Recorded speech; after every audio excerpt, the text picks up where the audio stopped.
and welcome to the video. I'm Coach Charlie. Basically, I'm a coach for Tenpin Bowling, which is what I've shown in this Wikipedia screen here.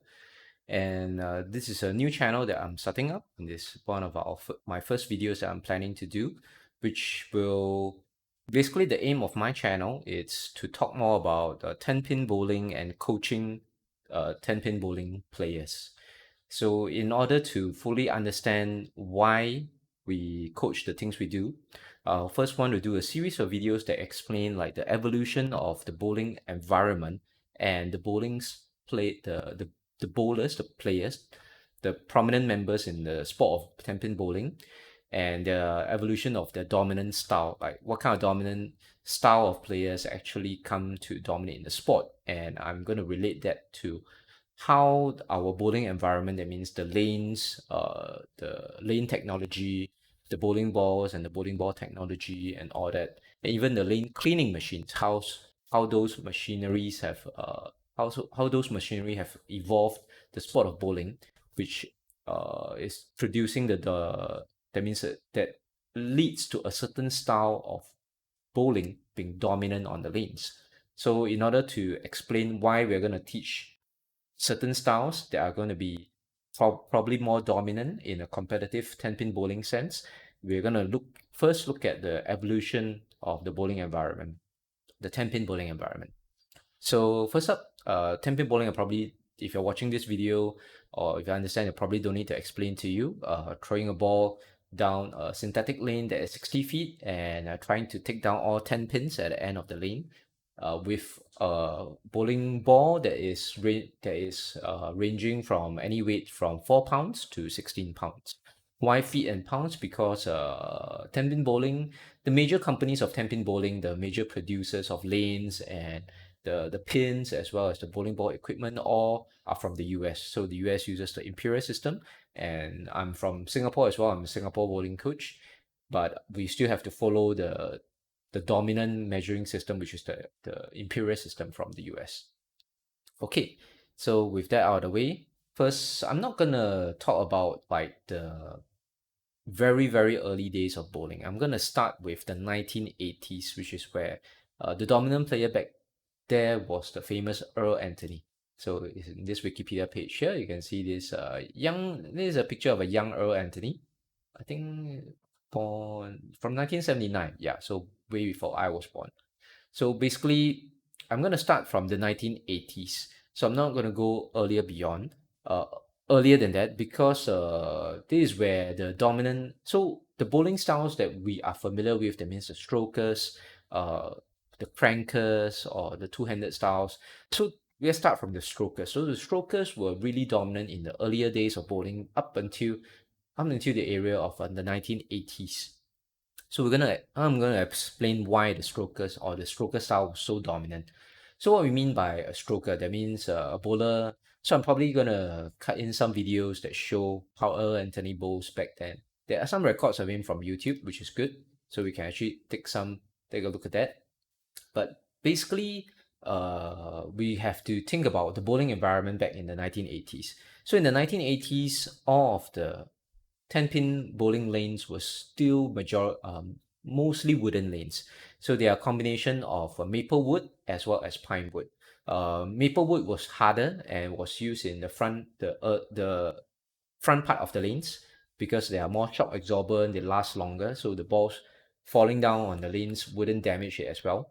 But pine wood, that was a softer kind of wood, was used in the further the part of the lanes that are nearer to the pins, because it's softer, it has more friction, so it leads the players who throw a hook ball to be able to make use of the friction to curve the ball to create angle through the pins.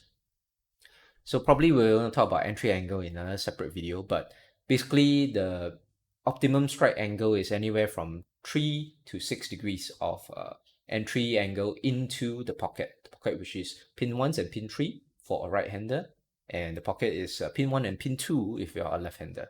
So of course USBC, they did their own survey, and the most effective highest strike rate angle is 6 degrees, exactly based on the study that they did. 7 degrees was overkill, and anything less than that, you still struck, but you didn't struck as much as from 6 degrees. Basically, based on their study, if you're entering the pocket from 6 degrees, you have a very wide pocket.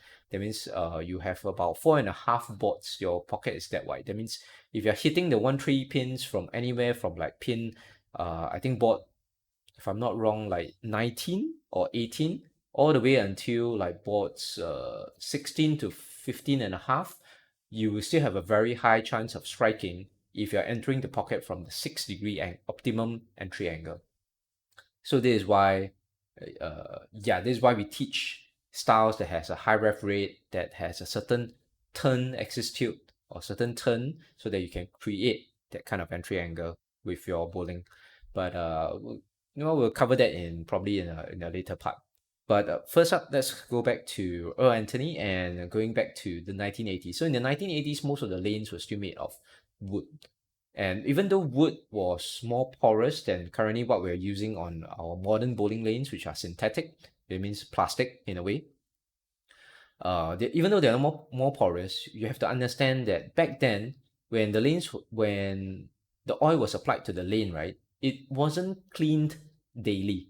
That means the oil, especially the back end, which means the area of the lane which is nearer, right before the pins, was not stripped clean on a daily basis. And if it was actually cleaned before tournaments, it wasn't clean very well, because it was cleaned by hand, most probably by the lane technicians who were using probably like cloth or soap or something. So it wasn't really very clean. And typically, if in a house bowling alley, they would not have cleaned it on a daily basis, because it took a lot of work. And back then, they didn't have the machinery to do all the automated cleaning and oiling of the lanes. So lanes was oiled manually, which means it was uneven, and the back ends were not as clean as what they were today, which meant that your ball could float down the lane because of the uneven oiling. You wouldn't know when the ball would start to like read the lane. And another fact is that when you did hit the back end, because the back end wasn't as clean as what it was today, the ball might not be able to read the lane very well. That it doesn't hook very consistently. So in order to get the ball to react consistently, and back then the balls were rubber, as you can see in the Wikipedia page here. Back then the balls, 1905, it was made of hardwood. And then rubber balls, polyester balls was introduced in 1959. And by 1970s, plastic was dominant. By the 1980s, polyurethane was developed. So if we're talking about Earl Anthony was active since 1963 to 1997 as a bowler in the Professional Bowling Association of America, PBA, Professional Bowlers Association. Okay, professional bowling. Maybe I got it wrong. Okay, doesn't matter. But basically, okay, if you're talking about in the 1970s, Earl Anthony was probably using plastic balls or rubber balls.